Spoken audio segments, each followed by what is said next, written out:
આ દેશ કોઈ મોદી કે અમિત શાહના બાપનો નથી, અમારા ખેડૂતોનો દેશ છે. જ્યારે આ જગતનો તાત પોતાના પરિવાર સાથે આખું વર્ષ ખેતીમાં કાઢી મહેનત કરે છે, એ ચાહે વરસાદનો દુકાળ હોય, અતિવૃષ્ટિ હોય, અનાવૃષ્ટિ હોય, સૂકો દુકાળ હોય, લીલો દુકાળ હોય, માવઠાનો માર હોય, કમોસમી વરસાદ હોય, ઝેરી સાપ હોય, વન્ય પ્રાણી હોય, એની ચિંતા કર્યા વગર મહેનત કરે છે. મોગા મોગા બિયારણો, મોગા મોગા દવાઓ, મોગી મોગી ખાતરો લાવીને નાખે છે. અને જ્યારે પાક કાઢીને જ્યારે પાક પાકી જાય છે, ત્યારે આપણામાં કહેવત છે એ પ્રમાણે ઢોર ખાય, મોર ખાય, ચોર ખાય, અને પછી વધે. ખેડૂત જ્યારે ઘરે લાવે, પોતાનું ભાણું ભરે અને જ્યારે વેચવા માટે બજારમાં નીકળે છે, ત્યારે આ ભારતીય જનતા પાર્ટીની નીતિ તમે જોઈ લો. આ ભારતીય જનતા પાર્ટીની સરકારમાં ખેડૂતોને પોતે પકવેલા ભાવ, પોતે પકવેલા પાકના ભાવ નક્કી કરવાનો અધિકાર નથી. ત્યારે આ ઉદ્યોગપતિની સરકારોને આ મંચ પરથી હું કહેવા માંગુ છું, આવનારા દિવસોમાં જગતના તાત આ અમારા ખેડૂતો તમને 2027માં ગુજરાતમાંથી ઉખેડીને ફેંકી દેવાના છે. સાથીઓ, એક બાજુ ઉદ્યોગપતિઓના સંસદના આંકડાઓ બહાર આવ્યા, એમાં દેશના ઉદ્યોગપતિઓના 16 લાખ કરોડ રૂપિયા આ સરકારોએ માફ કર્યા. અને જ્યારે આજે ખેડૂતોને જ્યારે 2-2 લાખની લોનની વાત હોય, એની જમીનો જપ્ત કરવામાં આવે, એના ઘર જપ્ત કરવામાં આવે, એમની પ્રોપર્ટી જપ્ત કરવામાં આવે, ત્યારે આપણે બધાએ સમજી લેવાની જરૂર છે કે આ આપણી સરકાર નથી, આ સરકાર એ અદાણી અંબાણીથી ચાલતી સરકાર છે.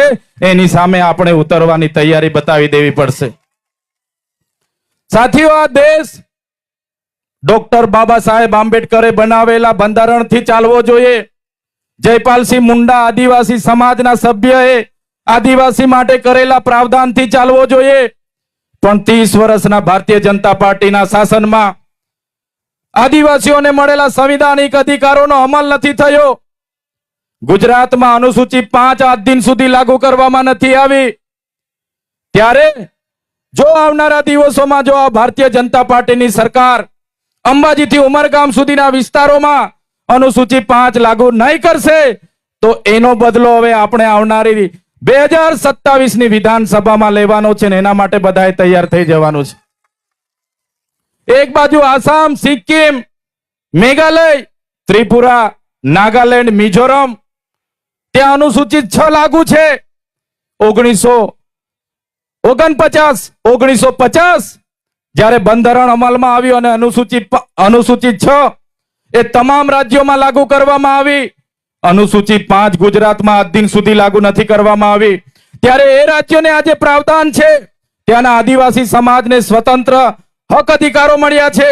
ત્યાં વિસ્તારમાં બંધારણની કલમ 371 એ અંતર્ગત નાગાલેન્ડમાં એવી સ્પેશિયલ પ્રાવધાન છે. બંધારણની કલમ 371 જી અંતર્ગત મિઝોરમમાં સ્પેશિયલ પ્રાવધાન છે. બંધારણની કલમ 371 એફ અંતર્ગતમાં ત્રિપુરામાં સ્પેશિયલ પ્રાવધાન છે. ત્યાં કોઈ પણ ગામ સભાની પરવાનગી વગર, કોઈ પણ પબ્લિક સુનાવણી વગર કે વ્યક્તિની પરવાનગી વગર કોઈ પણ પ્રોજેક્ટ નાખી નથી શકાતો. ત્યાં વડાપ્રધાને આવવું હોય, રાષ્ટ્રપતિએ આવવું હોય, દેશના મુખ્યમંત્રી આવવું હોય કે રાજ્યના સીએમ મુખ્યમંત્રી આવવું હોય, તો ગામ સભાની પરવાનગી પહેલી લેવી પડે છે, પછી વડાપ્રધાનને ત્યાં સભા કરવાની પરવાનગી મળે છે. ત્યારે આપણે અનુસૂચિ લાગુ નથી.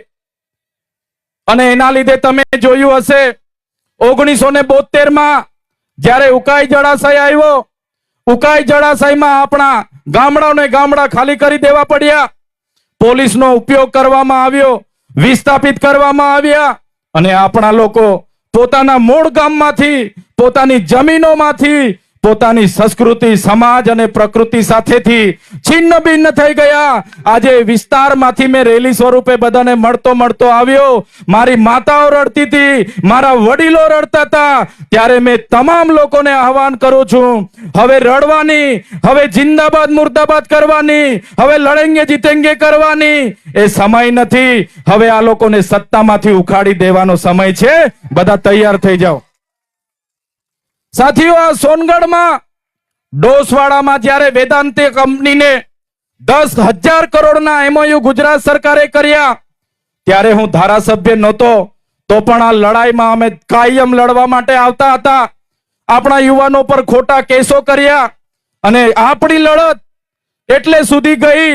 ભલે યુવાનોને કેસ કર્યા, યુવાનોએ જેલમાં જવું પડ્યું, આજે પણ તારીખો ભરે છે, પણ મારી સોનગઢની જનતાને હું અભિનંદન આપું છું. આપણી બધાની લડતથી MOU રદ કરવા પડ્યા આજે, અને ડોસવાડા પ્રોજેક્ટ આજે અટકીને પડ્યો છે. ત્યારે સાથીઓ, અહીંયા માંડળમાં ટોલ નાકું બન્યું. એ ટોલ નાકું જ્યારે બનતું હતું ત્યારે પણ આપણે વિરોધ કર્યો. આપણે કીધું કે તાપીના જેટલા પણ લોકો છે એમને ટોલમાંથી મુક્તિ આપવામાં આવે. ત્યારે ચૂંટણી આવે એટલે અહીંના સાંસદ, અહીંના ધારાસભ્ય ગામડે ગામડે વચનો આપે કે અમને જીતાડી દો, તમારા ટોલ અમે મુક્ત કરાવી દઈશું. અને આજ દિન સુધી એમણે ટોલ મુક્ત નથી કર્યા. ત્યારે તાપી જિલ્લામાંથી આપણે ભાજપને મુક્ત કરી દેવાના છે. તાપી જિલ્લાને આપણે ભાજપ મુક્ત કરી દઈશું, કેમ કે એમણે વચનો નથી પાડ્યા. અને આજે પણ અમારો કોઈ પણ ખેડૂત શાકભાજી લઈને સુરત માર્કેટમાં જાય, એની સાથે ટોલ વાળા હેરાનગતિ કરે છે. ત્યારે એમને હવે ક્યારે માફ નથી કરવાના. તમે સામે જોઈ લો, JK પેપર મિલ, CPM. આ CPM જ્યારે આવી ત્યારે એના મૂળ માલિકોને વિસ્થાપિત કરવામાં આવ્યા. એમને કહેવામાં આવ્યું કે આ CPM માં તમારા છોકરાઓને પણ અમે કોઈ પણ ઇન્ટરવ્યુ વગર કાયમ માટે નોકરી આપીશું. તમે મને બતાવો કેટલા લોકો અહીંયા CPM માં કાયમી નોકરી કરે છે? કોઈ? આપણને નોકરી મળી ગઈ છે? ત્યારે CPM અને JK પેપર લિમિટેડ જ્યારે આ સરકારે સ્થાપી છે અને બહારના લોકો 2 મહિનામાં પરમેનન્ટ થઈ જાય, અમારા લોકોને 10-10 વર્ષ સુધી મજૂરી કરાવે, 12 કલાક કામ કરાવીને શોષણ કરે, ત્યારે મારા યુવાનોને આહવાન કરું છું, આવનારા દિવસોમાં જરૂર પડશે તો આપણે CPM માં બી જઈશું, અને જરૂર પડશે સ્થાનિકોને રોજગાર નહીં મળે એ CPM પણ બંધ કરવાની એમને ફરજ પાડી દઈશું. સાથીઓ, ઉકાઈ ડેમમાં જ્યારે થર્મલ પાવર આવ્યું, આપણા લોકો પર જમીનો માંગી. આપણા લોકો અભણ હતા, અજ્ઞાન હતા, બંધારણની જાણ નહોતી, પૈસા એકની જાણ નહોતી, અનુસૂચિ 5 ની જાણ નહોતી. એમણે કીધું કે આ ફોરેસ્ટની જમીન છે. ફોરેસ્ટ વાળાએ દમન કર્યું, લાઠીચાર્જ કર્યો અને આપણા લોકોને ત્યાંથી વિસ્થાપિત કરી દીધા. થર્મલ પાવરમાં એવી બાહેધરી આપવામાં આવી કે આદિવાસીઓને જ આમાં નોકરી આપીશું, અને આજે થર્મલ પાવરમાં આદિવાસીઓને નોકરી નથી આપી, બહારના લોકો આવીને અહીંયા રાજ કરે છે. ત્યારે મેં સરકારને કહેવા માંગુ છું, આવનારા દિવસોમાં જો થર્મલ પાવરમાં અમારા સ્થાનિક લોકોને રોજગારી નહીં મળશે તો તમારો થર્મલ પાવર પણ બંધ કરવા માટે તૈયાર થઈ જજો. સાથીઓ, અહીંયા અણુ મથક જ્યારે બન્યું, અણુ મથક માટે જમીનોની જરૂર પડી અને આજુબાજુના બધા જ ગામોને વિસ્થાપિત કરવામાં આવ્યા. ત્યારે પણ આપણા લોકો ભણેલા નહોતા, અભણ હતા, બંધારણનું જ્ઞાન નહીં હોવાથી રાતોરાત પોલીસનો ઉપયોગ કરીને અણુ મથકની જમીનો બધી મૂળ માલિકો પરથી પડાવી લીધી. આજે અણુ મથક કાકરાપાડ બનાવ્યું, એમાં પણ એમણે બાહેધરી આપી છે, લેખિતમાં આપ્યું છે કે જેટલા પણ લેન્ડ લૂઝરો છે, જેની પણ આમાં જમીન જાય છે, એ લોકોને પહેલા રોજગારી આપીશું અને એ લોકોને કાયમી રોજગારી આપીશું, પરમેનન્ટ કરીશું. અને એ વચન પણ આ ગુજરાત સરકારે પાડ્યું નથી. આવનારા દિવસોમાં અણુ મથક પર પણ આપણે ઘેરાવો કરવાનો થશે. એ ઘેરાવો પણ આવનારા દિવસોમાં આપણે કરીશું. ત્યારે આ બધી વાત મારે એટલા માટે તમને કહેવું પડે, વ્યારા ખાતે તાપી જિલ્લાની એકમાત્ર ખેડૂતોની સુગર હતી. એમાં આપણા આદિવાસી ખેડૂતો થોડી ઘણી શેરડી પકવતા હતા, અને એ સુગરમાં શેરડી નાખવા જાય, એ સુગરના માલિકોએ, એ સુગરના પ્રમુખ મંત્રીઓએ, ડિરેક્ટરોએ, બધા ભાજપના માણસોએ બધા પૈસા ખાઈ ગયા. આજે એ ખેડૂતોને 1 રૂપિયો મળ્યો નથી, અને એ સુગર ભાજપના પ્રદેશના એક નેતાએ બારોબાર ટેન્ડર પાડી દીધું અને મહારાષ્ટ્રના એક વ્યક્તિને એ સુગર વેચી દીધી છે. ત્યારે મહારાષ્ટ્ર વાળાને, એ ભાજપના પ્રદેશના નેતાને પણ અમે કહેવા માંગીએ છીએ, સુગર વારિયામાં છે, વ્યારા અમારી હસ્તી છે, બસ્તી છે, અમારો વિસ્તાર છે. જે પણ મહારાષ્ટ્રથી આવશે કે તમારો માણસ આવશે, સુગરમાં ઘૂસવા નહીં દે. અમારા ખેડૂતોની સુગર છે, અમારા ખેડૂતોની સુગર છે. આજે વ્યારામાં માત્ર એક હોસ્પિટલ કોઈ નિઝરથી બીમાર પડે, કુકરમુંડાથી બીમાર પડે, ઉચ્છલથી બીમાર પડે, સોનગઢથી બીમાર પડે, એકમાત્ર સિવિલ હોસ્પિટલ વ્યારામાં હતી. અને આ ભાજપની સરકારે એ સિવિલ હોસ્પિટલને પીપીપી મોડલના ધારાધોરણ મુજબ ખાનગી કંપનીને આપવાના એમઓયુ કરી નાખ્યા. આપણે બધાએ ખૂબ વિરોધ કર્યો, છતાં સરકારે પોલીસનો ઉપયોગ કરીને આપણી સાથે ઘર્ષણો પેદા કર્યા અને એ હોસ્પિટલ આજે એમઓયુ કરીને પીપીપી મોડલમાં જ્યારે ટોરેન્ટોને આપી દીધી છે, ત્યારે એ કંપની, એ ચાહે ટોરેન્ટો હોય, ઝાયડસ હોય કે કોઈ પણ હોય, રિલાયન્સ હોય, અદાણી હોય કે અંબાણી હોય, આવનારા દિવસો હોસ્પિટલો માટે આમ આદમી પાર્ટી લડશે. એના માટે આવનારા દિવસોમાં લડવાની છે, લડવાની છે ને લડવાની છે.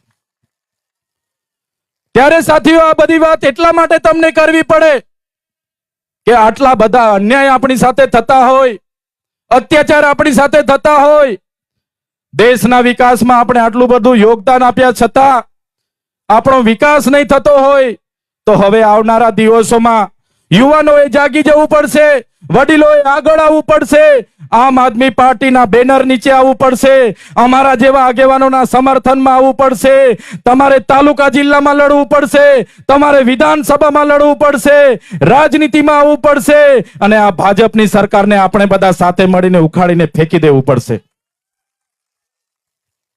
આઝાદીના 78 વર્ષ થઈ ગયા. અમૃત મહોત્સવ માટે કરોડો રૂપિયાનું બ્રાન્ડિંગ કરે, ગૌરવ યાત્રાઓ કાઢે, વિકાસ મહોત્સવો કાઢે. અહીંયા શાળાઓમાં શિક્ષકો નથી, શાળાઓના ઓરડાઓ નથી, દૂધ જ્યારે આપણી મહિલાઓ ભરે એના યોગ્ય ટેકાના ભાવ નથી મળતા, ખેડૂતોને કાચા માલના ભાવ નથી મળતા, ત્યારે આ ભાજપની સરકાર માત્ર ને માત્ર ગુજરાતમાં ભય અને ભ્રમ અને ભ્રષ્ટાચારથી રાજ કરે છે. મારા સાથીઓ, મારા યુવાનો, આ લોકોની રાજનીતિને બદલવા માટે તમારે આગળ આવવું પડશે. ત્યારે સાથીઓ, આગળ મનોજભાઈએ કીધું એટલે વધારે લાંબી વાત હું દોહરાવવા નથી માંગતો, પણ જ્યારે આ સરકાર સામે અમે મનરેગાના કૌભાંડ ઉજાગર કરીએ, નલ સે જલના કૌભાંડ ઉજાગર કરીએ, જમીન સંપાદન અટકાવીએ, જળ જંગલ જમીન આદિવાસીઓના અધિકારો બચેની વાત કરીએ, સંવિધાનિક અધિકારોની વાત કરીએ, સામાજિક અધિકારોની વાત કરીએ, ત્યારે આ ભાજપની સરકારને ગમતું નથી. અમને પણ બે વખત જેલમાં નાખ્યા, દબાવવામાં આવ્યા, ડરાવવામાં આવ્યા. ત્યારે આ ભાજપની સરકારના નેતાઓને, એમની પોલીસને એવું હતું કે આ ચૈતર વસાવા ડરી જશે, પણ આ ચૈતર વસાવા ડરવા વાળા નથી, આ ચૈતર વસાવા લડવા વાળા છે. ત્યારે તમે જોયું હશે, જ્યારે મારા જામીન થયા, ભાજપ સરકારના ઇશારે એમના વકીલોએ, એમના પોલીસે ખોટા સોગંદનામા રજૂ કર્યા. એમણે કીધું કે આ ચૈતર વસાવાને અંબાજીથી ઉમરગામ સુધીના 14 જિલ્લામાં એમણે પ્રવેશબંધી ફરમાવો, લોકોને ગેરમાર્ગે દોરે છે. અને એ પ્રકારની વાહિયાત વાતો કરીને જ્યારે એમણે સોગંદનામા રજૂ કર્યા, ત્યારે મારા મત વિસ્તારમાં આજે મને પ્રવેશબંધી છે. હું મારા ડેડિયાપાડામાં જઈ નથી શકતો. ડેડિયાપાડામાં મારું કાર્યાલય છે, મારું ગામ છે, મારો પરિવાર ત્યાં છે, મારું ઘર ત્યાં છે, પણ હું એ વિસ્તારમાં જઈ નથી શકતો. ત્યારે આ ભાજપના નેતાઓને, આ એમની પોલીસને અમે કહેવા માંગીએ છીએ, તમે મને ડેડિયાપાડામાંથી કાઢી નાખશો, તમે મારા નર્મદા જિલ્લામાંથી કાઢી નાખશો, પણ આ ચૈતર વસાવા લોકોના દિલમાં રહી છે, ત્યાંથી ક્યારે તમે મને કાઢી નથી શકવાના. ત્યારે એમને હતું કે નરેન્દ્રભાઈ મોદીને 15મી તારીખે ડેડિયાપાડા લાવશું, દબાવીશું, ડરાવીશું, ધમકાવીશું, સામ દામ દંડ નીતિ અપનાવીશું, ભાજપમાં લાવીશું, ખેસ પહેરાવીશું. ભલભલી ધમકીઓ અમને મળી છે, ભલભલી જેલની ધમકીઓ મળી છે, પણ આ જાહેર મંચ પરથી પ્રદેશના નેતાઓને પણ કહેવા માંગુ છું, જેટલી જેલો કરવાની એટલી કરી લેજો. 2027માં આમ આદમી પાર્ટીની સરકાર આવશે, તમને બધાની ફાઇલો પણ અમે બધા ખોલવાના છે. ત્યારે અમે કોઈના બાપથી ડરતા નથી, કેમ કે અમે કોઈનું ખોટું કરતા નથી. તમારે સીડી લગાવી હોય, ઈડી લગાવી હોય, સીઆઈડી લગાવી હોય, જેટલી પોલીસને લગાવી હોય તો લગાવી દેજો, પણ અમે મુઠ્ઠીમાં, માથામાં કફન બાંધીને, મુઠ્ઠી બાંધીને અમે નીકળેલા છે. અમે કોઈ ભારતીય જનતા પાર્ટીના ભ્રષ્ટાચારી નેતાઓથી, એમના બુટલેગરોથી, એમના કોન્ટ્રાક્ટરોથી, એમના ખાણ માફિયાઓથી, એમના કોઈ પણ ગુંડાઓથી આ ચૈતર વસાવા ડરવાના નથી. એમને બધાને આવનારા દિવસો અમારી તાકાત બતાવી દઈશ. ત્યારે સાથીઓ, વધારે વાત હું નથી કરતો. આવનારા દિવસોમાં તાલુકા અને જિલ્લા પંચાયતની ચૂંટણીઓ છે. આ ચૂંટણીઓમાં તમારે બધાએ માન્ય કેજરીવાલ સાહેબની વિચારધારા સાથે, આમ આદમી પાર્ટીના મંચ સાથે અમારા સમર્થનમાં બધાએ તૈયાર થઈ જવું પડશે. ક્યાં સુધી તમે સંબંધ અને શરમના લીધે નહીં લડશો, ક્યાં સુધી તમે રાજનીતિથી દૂર ભાગશો, ત્યારે બધા જ લોકોને હું વિનંતી કરું છું, બેરોજગાર યુવાનોને હું વિનંતી કરું છું, આવનારા દિવસોમાં આમ આદમી પાર્ટીમાં તમે જોડાવ. આમ આદમી પાર્ટીમાં તાલુકા, જિલ્લા પંચાયત, આમ આદમી પાર્ટીમાં નગરપાલિકા લડો, આવનારા દિવસોમાં આમ આદમી પાર્ટીમાં વિધાનસભા લડો અને આ લોકોને સત્તામાંથી દૂર કરો. એ જ વિનંતી કરવા માટે આજે હું તમારી વચ્ચે પધાર્યો છું. અને મને પૂરેપૂરો વિશ્વાસ છે, મને ખાતરી છે કે આવનારા દિવસોમાં એ ચાહે વ્યારા જિલ્લા પંચાયત હોય કે તાપી જિલ્લાના આવતા તમામ તાલુકા પંચાયતો હોય કે નગરપાલિકા હોય, આમ આદમી પાર્ટી આવનારા દિવસોમાં ચોક્કસ સત્તામાં આવશે અને એ દિવસે ભાજપને દૂર આપણે કરી દઈશું. ત્યારે આ વિસ્તાર જે પણ ખેડૂતો છે એ મહેનતુ છે, સંઘર્ષશીલ છે, સ્વાભિમાની છે. ત્યારે મારા ખેડૂત ભાઈઓ, મારી માતાઓ, મારી બહેનો, મારા યુવાન મિત્રો, સૌને વધારે વાત નથી કરતો. સવારે 9 વાગ્યાથી પ્રોગ્રામો ચાલુ છે. લગભગ અમારો 14મો કાર્યક્રમ છે. આગળ 13 જગ્યાએ ભાષણો કરીને આવ્યો છું. ગળું પણ બેહી ગયું છે, બોલવામાં પણ તકલીફ છે. પણ તમે 2 વાગ્યાથી અત્યાર સુધી ખાધા પીધા વગર તમે અહીંયા બેઠા છો. તમે બધાએ આ તમારો ભાવ, આ તમારો પ્રેમ, આ તમારો સહકાર આમ આદમી પાર્ટી જોડે તમે આપ્યો છે. ત્યારે આમ આદમી પાર્ટી વતી હું બધાનો ખૂબ ખૂબ આભાર માનું છું. આવો જ તમારો સહકાર, આવો જ તમારો પ્રેમ, આવા જ તમારા આશીર્વાદ આવનારા દિવસોમાં પણ અમારી સાથે, આમ આદમી પાર્ટી સાથે બન્યા રહે. એ જ વિનંતી સાથે આપ સૌ અહીં પધાર્યા, અમારી સભાને સફળ બનાવી અને ખૂબ મોટી સંખ્યામાં ખેડૂતો, યુવાનો, માતા બહેનો આપ સૌ પધાર્યા. મીડિયા મિત્રો અહીંયા ઉપસ્થિત છે, પોલીસ અધિકારીઓ અહીંયા ઉપસ્થિત છે. તમામ લોકોનો આજના મંચ પરથી ખૂબ ખૂબ આભાર માનીને વિનમું છું. બધાનો ખૂબ ખૂબ આભાર, ધન્યવાદ. જય ભારત, ગરવી, જય જય ગરવી ગુજરાત.